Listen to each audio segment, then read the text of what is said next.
रहीम अस्सलाम वालेकुम dear student, I am Kashif Shaikh. Chapter number 16 में सेकेंड ईयर बायोलॉजी में आज हम लेक्चर नंबर 2 को डिस्कस करेंगे, क्योंकि इससे पहले चैप्टर नंबर 16 के हमने फर्स्ट लेक्चर में थोड़ा सा इंट्रोडक्शन दिया था, जिसमें हमने प्लांट्स और एनिमल में डिफरेंस और कौन सी चीज़ों ने सपोर्ट प्रोवाइड करते हैं उसके बारे में इंफॉर्मेशन ली थी।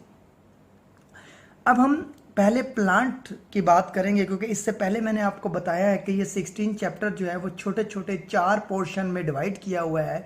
जो हम सबसे पहले स्पॉट इन प्लांट्स पढ़ेंगे, फिर हम मूवमेंट्स इन प्लांट पढ़ेंगे। तो आज हमारा टॉपिक है, बहुत ही इम्पोर्टेंट ये टॉपिक है आज का। इसमें अक्सर शॉर्ट क्वेश्चन, MCQs और ये एज ए लॉन्ग क्वेश्चन के तौर पर भी पेपर में आ सकता है। तो इसलिए इसको अच्छे तरीके से आपने समझना है और याद करने की कोशिश करनी है, क्योंकि प्लांट्स अक्सर बच्चों को जो होता है थोड़ा सा मुश्किल और टफ टाइम दे जाते हैं।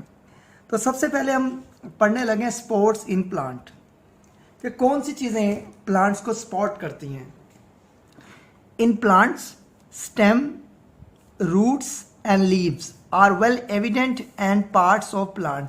देखिए, ये जो 3 मैंने नाम बोले हैं प्लांट्स के, स्टेम है, रूट है, इन्हें हम बज़ाहिर देख सकते हैं।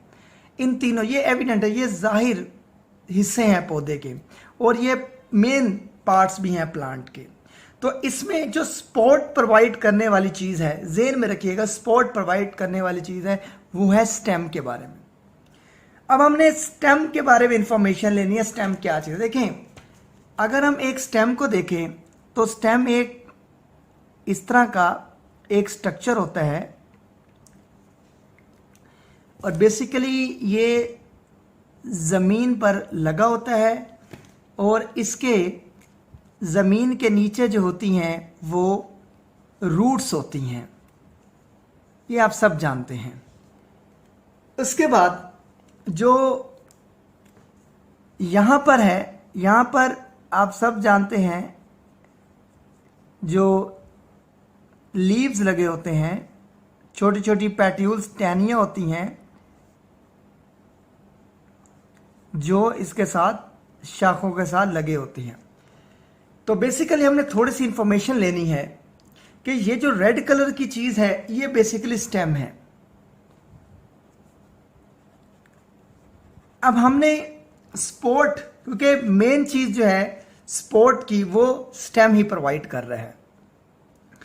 अगर हम स्टेम को पढ़े तो stem as a supportive organ है।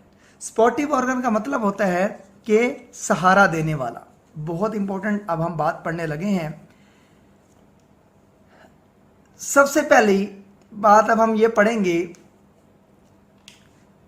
स्टेम किस तरह सपोर्ट देता है। देखिए, स्टेम एक तो सपोर्ट प्रोवाइड कर रहा है प्लांट को, दूसरा ये वजन बर्दाश्त कर रहा है शाखों का, पत्तों का, जो कि स्टेम के ऊपर लगे हुए हैं।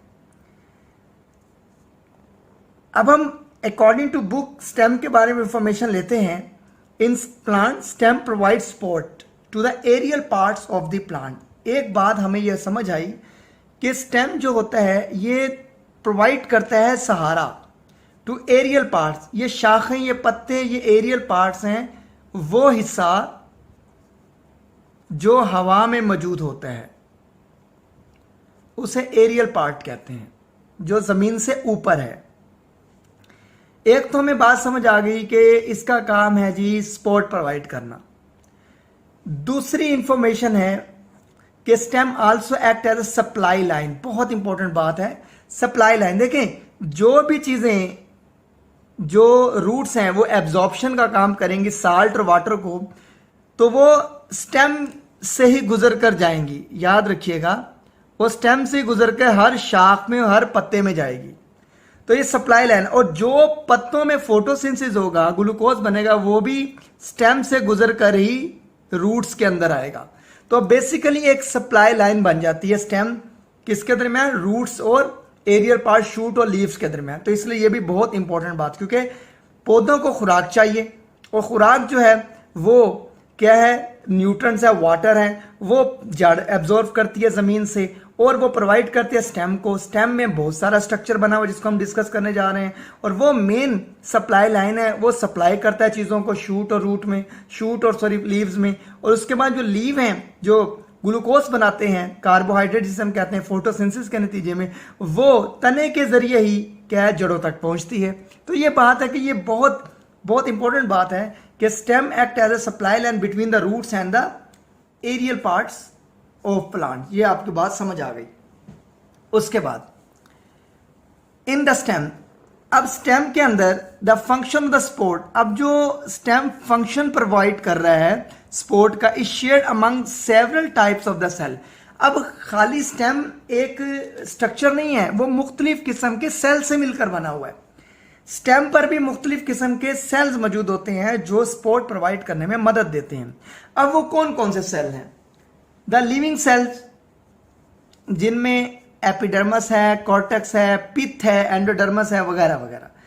टेक इन वाटर बाय ऑस्मोस, इसका मतलब है जो टर्जिडिटी है, तनाव है पत्ते के अंदर, वो ये 3 सेल लेकर आते हैं जो तने में मौजूद होते हैं। एक तो बात ये समझ लें थोड़ी सी, देखिए कुछ पौधे होते हैं जिनमें लकड़ियां नहीं होती, बेसिकली वो डेकोरेशन के लिए होते हैं, जैसे हम घरों में हमने गमलों में लगाए होते हैं। अब वो किस पर मूव कर रहे होते हैं? वो टर्गर पर मूव कर रहे होते हैं, यानी कि टर्जिडी की वजह से वो क्या होते हैं, अरेक्ट होते हैं, वो अपनी जगह पर मौजूद होते हैं।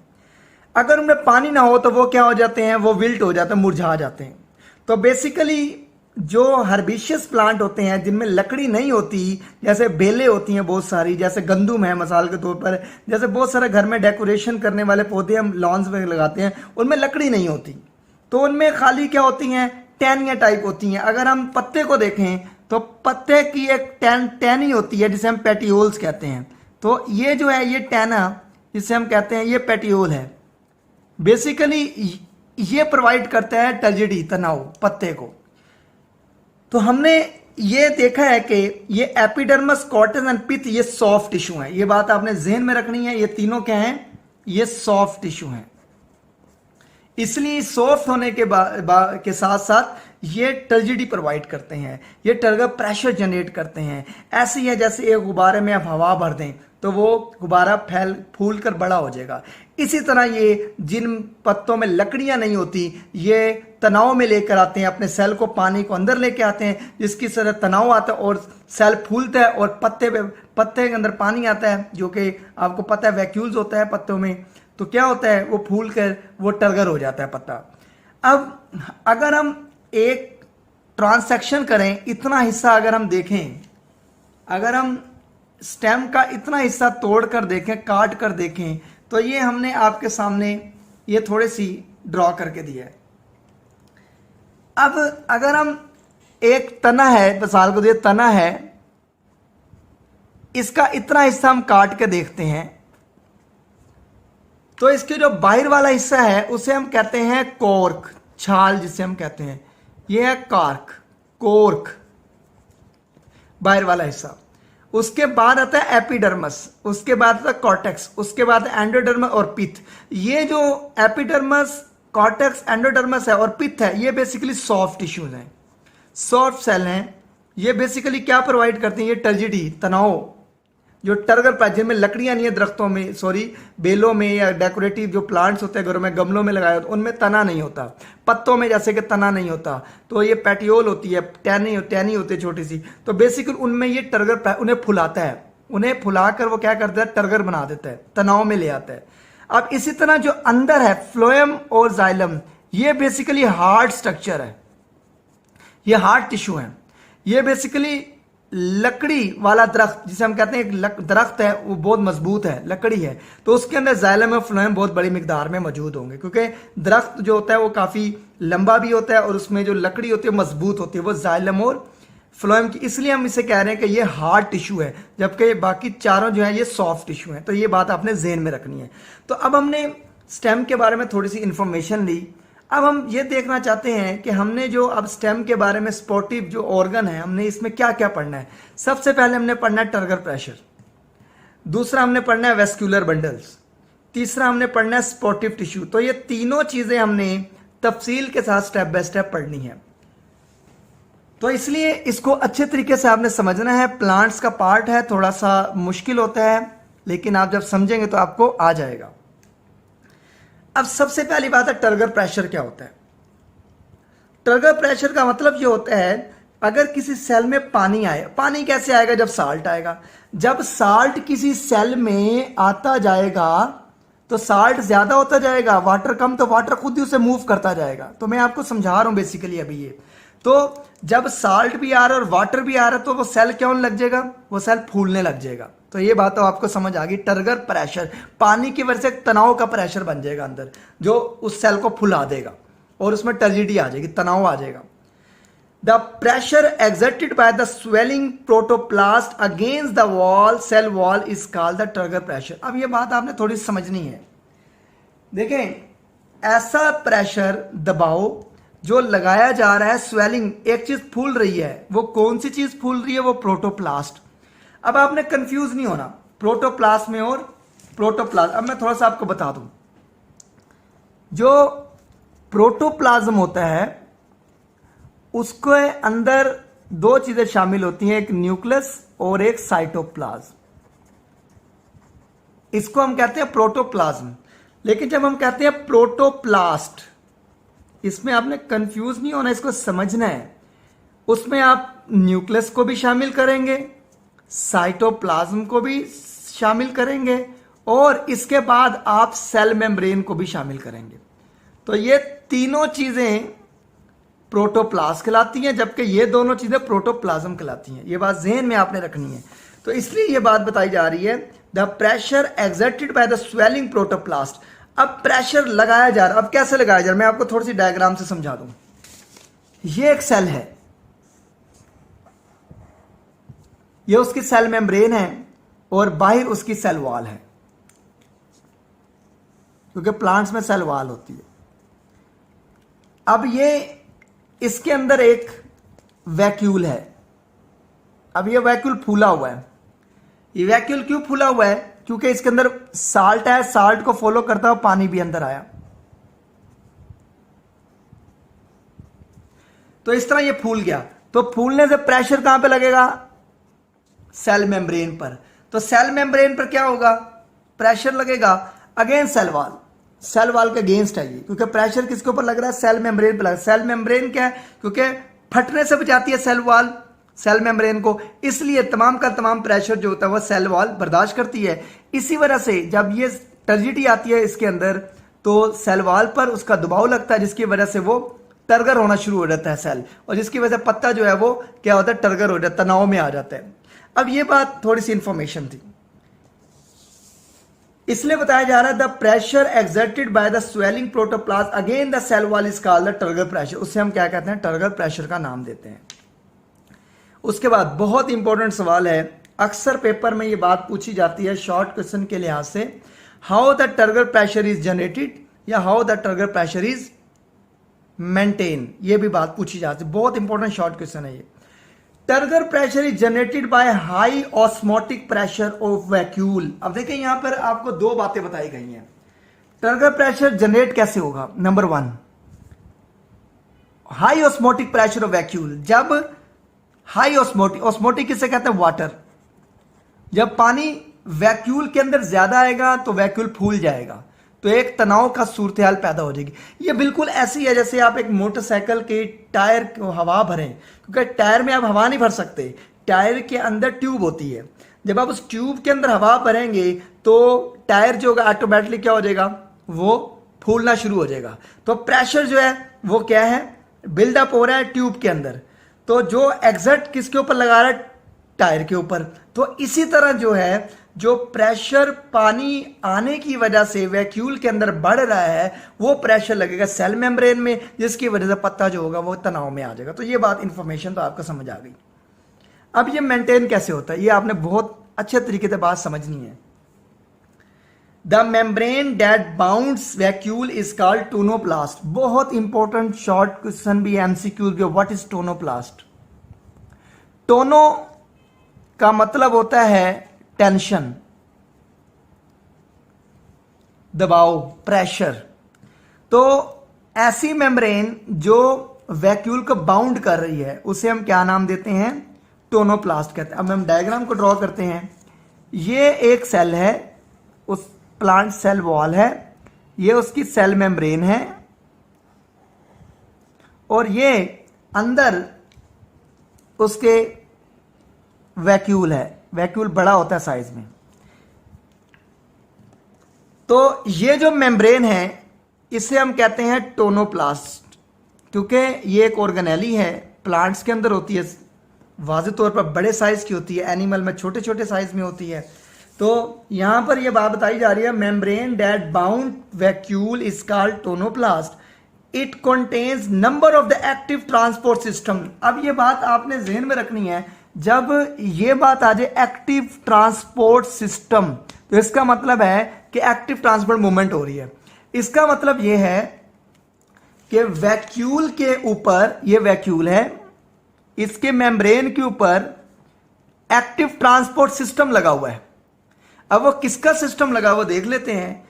डेट पंप, पंप जहां भी लफ्ज आ जाएगा, आप जेन में रखिएगा ये बात, जहां पर पंप लफ्ज आ जाएगा तो याद रखिएगा इसका मतलब है लोअर कंसंट्रेशन से हायर कंसंट्रेशन की तरफ। एक्टिव ट्रांसपोर्ट मूवमेंट को पंप कहते हैं।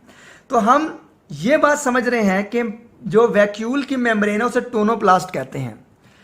It contain number of the active transport system, उसके ऊपर बड़ी तादाद में एक्टिव ट्रांसपोर्ट सिस्टम लगा हुआ है। डेट पंप, पंप का मतलब जो खींचता है, पंप कम से ज्यादा की तरफ आइंस को into vacuole in spite of high concentration than that of the extracellular fluid. अब ये दो बातें आपने अच्छे तरीके से समझनी है। यहां पर बताया जा रहा है कि एक्टिव ट्रांसपोर्ट में पंप कर रही है, खींच रही है आइंस को, आइंस क्या, सोडियम वगैरह, इनटू वैक्यूल्स के अंदर, ये जानते हुए इन स्पाइट हाई कंसंट्रेशन के अंदर सोडियम ज्यादा होता जा रहा है, ज्यादा होता है, हाई कंसंट्रेशन होती जा रही, लेकिन फिर भी वो बाहर से वैक्यूल के अंदर सोडियम को इंटर करता जाता है। तो ये पंप कर रहा है, क्योंकि अंदर इतनी ज्यादा कंसंट्रेशन में बाज का तो क्रिस्टल फॉर्मेशन हो जाती है। एक्स्ट्रा सेलुलर फ्लूइड, जो वैक्यूल के बाहर वाले फ्लूइड को एक्स्ट्रा सेलुलर फ्लूइड कहते हैं। अब डायग्राम को समझ लेते हैं।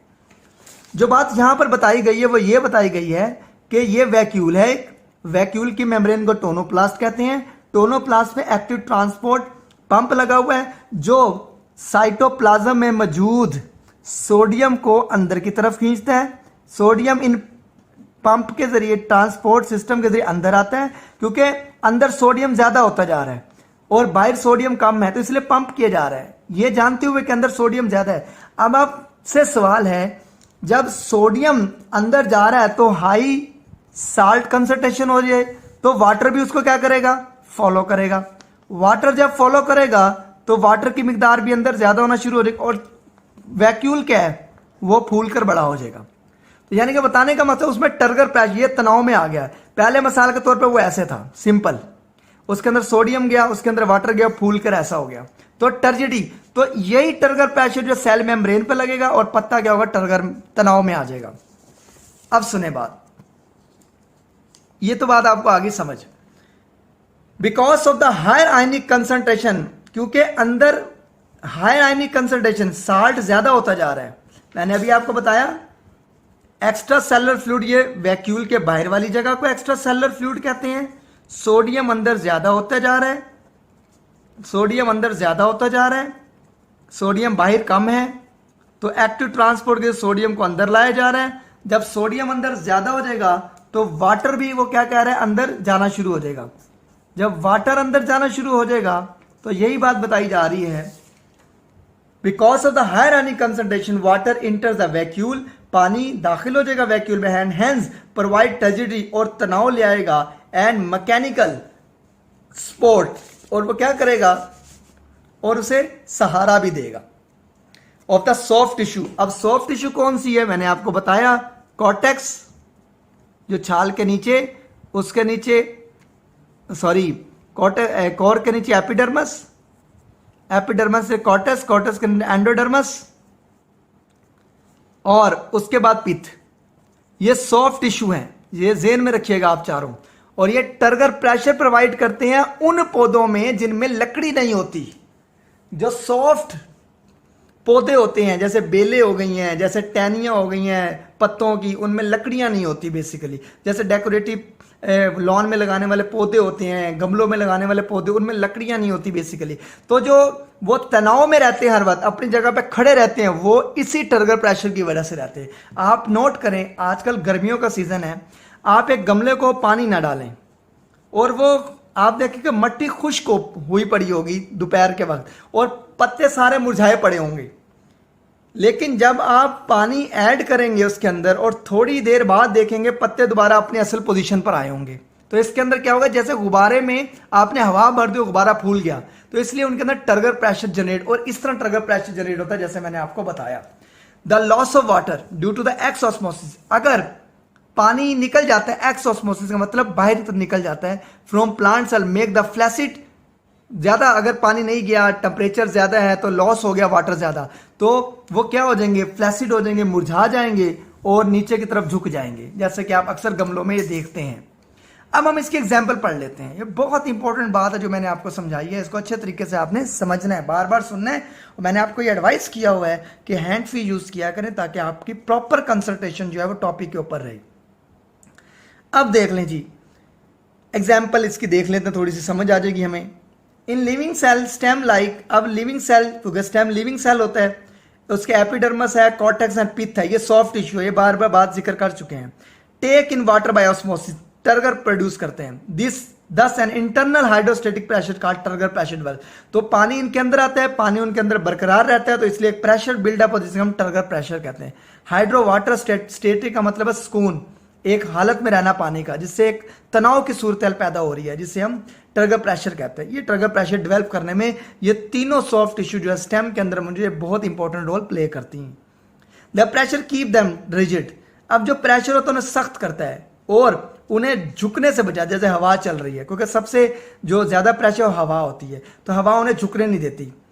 इफ दे लॉस्ट, अगर वो तनाव खो दें, हर्बिशियस स्टेम बिल्ड, ये देखें यहां भी जिक्र किया गया है, जड़ी बूटी जैसा पौधा जिनमें लकड़ियां नहीं होती, जैसे कि वाइन्स, इसे हम कहते हैं वाइन, बेलें वगैरह हो गई, डेकोरेटेड लॉन में लगाने वाले पौधे हो गए।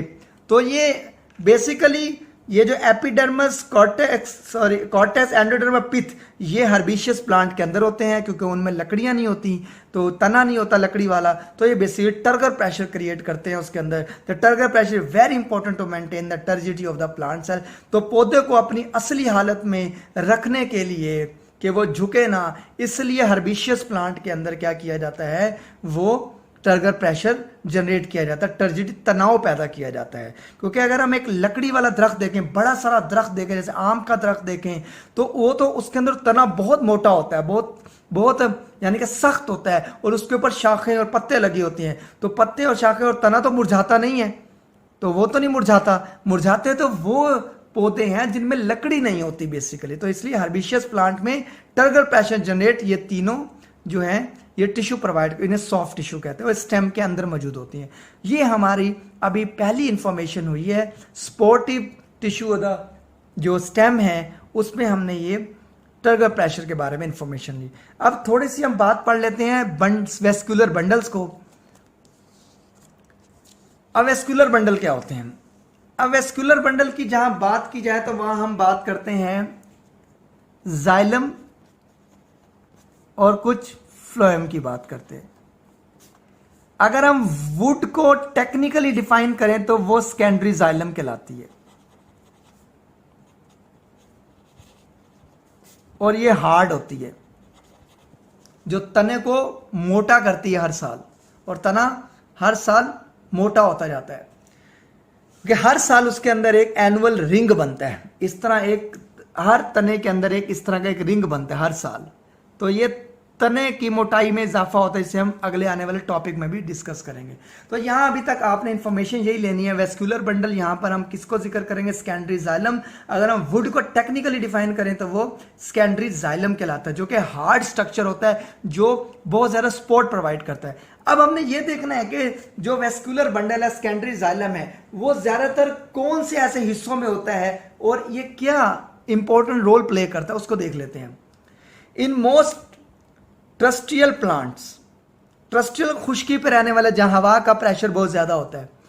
द मेजर मैकेनिकल स्ट्रेस, जो सबसे ज्यादा उन्हें दबाव का शिकार होते हैं, वो मसला होता है is imposed by the wind, क्योंकि उनके ऊपर हवा का प्रेशर बहुत ज्यादा लग रहा होता है। और अगर ये मजबूत ना होते तने, तो हर हवा जो टकराती है इनसे, वो तने को नीचे गिरा देती। तो इसलिए तने की मजबूती की मेन वजह वेस्कुलर बंडल है।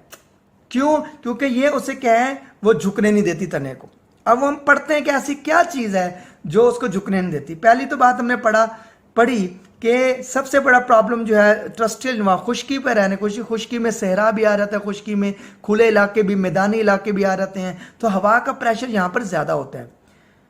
तो दूसरी बात, therefore the stem must be able to resist bend. अब दूसरी बात यह कि एक तो उसके ऊपर बहुत ज्यादा हवा का प्रेशर आ रहा है, दूसरा तना मजामत करता है कि वो बेंडिंग ना हो सके। अब तने के अंदर मौजूद ये वेस्कुलर बंडल हैं जो उन्हें हार्ड बना देती हैं, वो उन्हें सख्ती प्रोवाइड करती हैं। तो हम बेसिकली वेस्कुलर बंडल पढ़ रहे हैं जो तने के अंदर है। तो तने के अंदर वेस्कुलर बंडल मजबूती प्रोवाइड करते हैं। अब ऐसा क्या स्ट्रक्चर है इनके पास जो ये मजबूती प्रोवाइड करते हैं?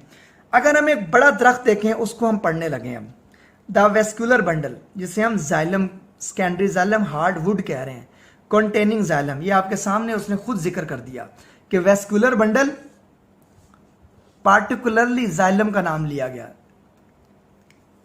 टफ एंड इनएक्सटेंसिबल होते हैं, टफ होते हैं और लचकदार नहीं होते। तना कोई भी आप देख लें, लकड़ी वाला मजबूत, आम का दरख्त देख लें आप, कोई भी आप बड़ा दरख्त दे, टाली का दरख्त देख लें आप, तो आप पीपल का दरख्त देख लें, तो उनके तने बहुत बड़े बड़े होते हैं और मजबूत होते हैं। तो आप देख लें कि हवा चले या बहुत आंधी तेज चले तो वो तने गिरते नहीं हैं, मुरझाते नहीं हैं, उनके पत्ते झुकते नहीं हैं। तो इसी तरह ऐसी क्या चीजें हैं जो तने को मजबूती देते हैं? वो है vascular bundle. The vascular bundle containing xylem are tough and inextensible होते हैं, they can perform the same function. अब ये बात आपने समझनी है, ये बिल्कुल उसी तरह का फंक्शन परफॉर्म कर रहे हैं एज स्टील रॉड्स इन रेनफोर्स कंक्रीट, ऐसे ही जैसे घरों में लेंटर वाली छत होती है। आप जब लेंटर डालते हैं तो लेंटर क्या होता है? एक छत को कहते हैं हम बेसिकली, जो पूरे कमरे को मजबूती देती है। अब स्टील रॉड क्या है? आप लेंटर में क्या डालते हैं बेसिकली? आप स्टील, ये क्या कहते हैं, सरिये वगैरह डालते हैं, तो स्टील रॉड सरिये वगैरह होते हैं। तो अक्सर आप देखें जो बड़े बड़े पुल बने होते हैं, तो उनके जो पिलर होते हैं वो भी गोल होते हैं। पहले उनके अंदर क्या कहते हैं, सरिये डाले जाते हैं, फिर सीमेंट डाला जाता है, फिर उन्हें मजबूत, यानी वो मजबूत बन जाते हैं। इसी तरह वेस्कुलर बंडल होते हैं। वेस्कुलर बंडल एक सरिये के तौर पर और लेंटर के तौर पर काम करते हैं, उसके अंदर रेनफोर्स कंक्रीट के तौर पर मजबूती प्रोवाइड करते हैं तने को, ताकि और ज्यादा ये दरख्त मजबूत हो जाए। तो ये बात आपने ज़हन में रखनी है। The arrangement of the vascular bundle as a ring within the stem provide very effective resistance। अब ये आप गौर से बात समझें, जो अरेंजमेंट है वेस्कुलर बंडल की, अगर ये एक तना जा रहा है जमीन से ऊपर की तरफ, तो इसके अंदर जो वेस्कुलर बंडल है उसकी अरेंजमेंट इस तरह है, इस तरह गोल गोल है। हर साल एक एनुअल रिंग बनती जाएगी और तने का साइज बड़ा होता जाएगा, बड़ा होता जाएगा हर साल। तो इसलिए कह रहा है जो अरेंजमेंट है वो वेस्कुलर बंडल जाइलम की एज ए रिंग है, वो रिंग है, अंदर रिंग बनता रहता है, तने के अंदर रिंग बनता रहता है और तना मोटाई में इजाफा होता रहता है। With in the stem provide very effective resistant against the wind. दो बातें कर रहे हैं, जो वेस्कुलर बंडल है वो तने को सपोर्ट प्रोवाइड करते हैं ताकि जितनी मर्जी हवा तेज चले वो मजामत करे तना, क्योंकि अंदर लेंटर जैसा काम हुआ है, अंदर सरिये डले हुए हैं। वो कौन से सरिये हैं? वो जाइलम है, वो फ्लोएम है, लेकिन जाइलम ज्यादा इंपॉर्टेंट रोल प्ले करती है। और वेट बेरिंग एबिलिटी है। अब वेट बेरिंग एबिलिटी, अब ये बात आपने समझना है। और स्टेम हर तरह की, जितनी मर्जी बड़ी शाखें लगी हों, जितने मर्जी पत्ते लगे हों, जितना मर्जी बड़ा दरख्त हो, सारा स्टेम उस वजन को बर्दाश्त करता है। वेट बेरिंग एबिलिटी है उसके अंदर। अब मैं आपको एक बात समझाऊं, जब हम लेंटर घर का डालते हैं तो हम लेंटर डालते वक्त उसे सपोर्ट देते हैं, बम्बू लगा देते हैं, बांस लगा देते हैं पूरे घर में जहाँ जहाँ लेंटर डला होता है। तो मेरा आपसे ये सवाल है, जब हम कुछ दिनों के बाद उस लकड़ियों को या बांसों को हटाते हैं, क्या लेंटर नीचे गिर जाता है? तो ऐसा नहीं होता ना, तो लेंटर और मजबूत हो जाता है। तो बेसिकली ये जो वेस्कुलर बंडल है, जाइलम है, अंदर रिंग के स्ट्रक्चर में इस तरह जुड़े हुए हैं, इस तरह बने हुए हैं कि ये स्टेम को मजबूत कर देते हैं लेंटर की तरह, और जैसे लेंटर में डलने वाला सरिया होता है जो उसको मजबूती प्रोवाइड करता है। इसी तरह बड़े बड़े मेट्रो हमारी मेट्रो बनी हुई है, जो हमारी मोटरवेज बनी हुई है, तो जो बड़े बड़े पुल बनते हैं, उनके जो खास तौर पर जहां पर हैवी ट्रैफिक ने गुजरना था, आप नोट कीजिएगा वहां पे जो पिलर होते हैं वो गोल बनाए होते हैं, क्योंकि गोल जो चीज होती है वो सपोर्ट ज्यादा प्रोवाइड करती है, और ये तना भी गोल होता है। इसी को देखकर ये आइडिया लिया गया है। जैसे तना गोल होता है, कितना ऊपर दरख्त जाता है, तना लेके जाता है उसे, लेकिन तना हर तरह के वजन को बर्दाश्त करता है पौधे के, और उसे हवा से ही बचाता है। तो यही बात यहां पे समझाई जाती है। आखिर में थोड़ी सी इंफॉर्मेशन लेते हैं, बहुत इंपॉर्टेंट ये एमसीक्यूज है। बंडल कैप क्या होता है? अब ये इजाफी सपोर्ट देने की ताकत, इजाफी a layer of the sclerenchyma और thicken parenchyma cell at the tip of the vascular bundle. अब आप जेन में रखें कि वेस्कुलर बंडल जिसे हम जाइलम कह रहे हैं, उसके ऊपर जैसे हम सर पर कैप पहन लेते हैं तो हम एक एडिशन ऐड, जैसे हम हेलमेट पहन लेते तो एडिशन हो जाता है, सर के ऊपर क्या है, हैट आ गया, या सर के ऊपर हमारा हेलमेट आ गया, टोपी आ गई, तो हमें एक एडिशनल चीज आ गई है। तो यहां पर कुछ सेल हैं, इसके बारे में हम पढ़ेंगे भी, हमने पीछे भी पढ़ा, सपोर्ट प्रोवाइड करते हैं, सक्लेरन काइमा सेल और thicken parenchyma cell at the tip of the vascular bundle called bundle cap. एक अजाफी सहारा मुहैया किया जा रहा है इन सेल का। अब in the stem of the some plants, for example sunflower, बहुत इंपॉर्टेंट एमसीक्यूज है। The vascular bundle are strengthened by addition sclerenchyma fibres which form bundle cap. अब ये बात आपको डायग्राम से समझ आएगी। अब मैं डायग्राम आपको ड्रॉ करके दिखाता हूं। देखें, यहां पर यह बात बताई जा रही है, in the stem of the some plants, for example sunflower, the vascular bundle. अब सनफ्लावर में जैसे ये वेस्कुलर बंडल है, जिसे हम जाइलम कह रहे हैं,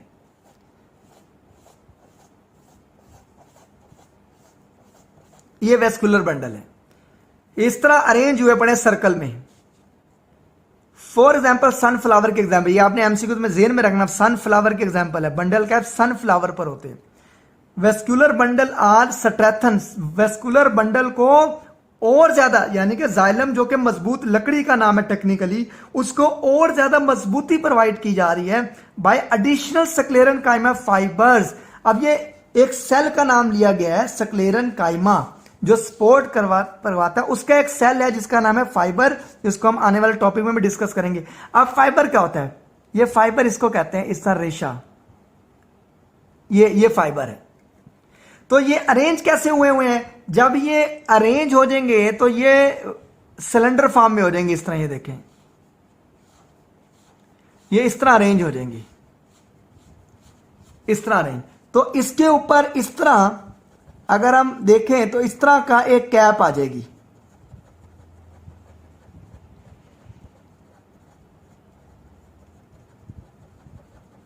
ये ले, ये एक कैप आ गई, एडिशन कैप आ गई, किसके ऊपर? जाइलम के ऊपर। ये एडिशनल कैप आ गई एक, जिसने जाइलम को और ज्यादा मजबूती प्रोवाइड कर दी है।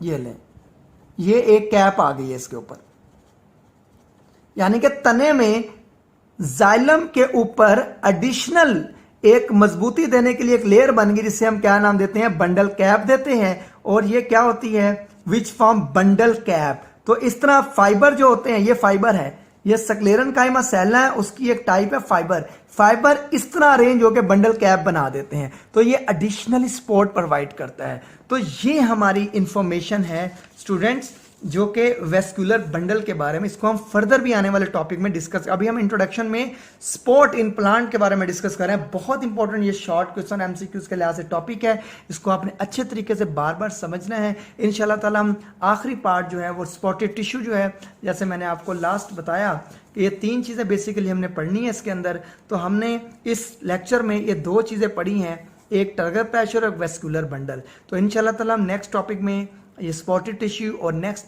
जो क्वेश्चन है सिग्निफिकेंस ऑफ सेकेंडरी ग्रोथ, उसको स्टार्ट करेंगे। बहुत इंपॉर्टेंट बात हम पढ़ेंगे इंशाल्लाह ताला। और अब तक के लिए इतने, थैंक यू सो मच, अल्लाह हाफिज़।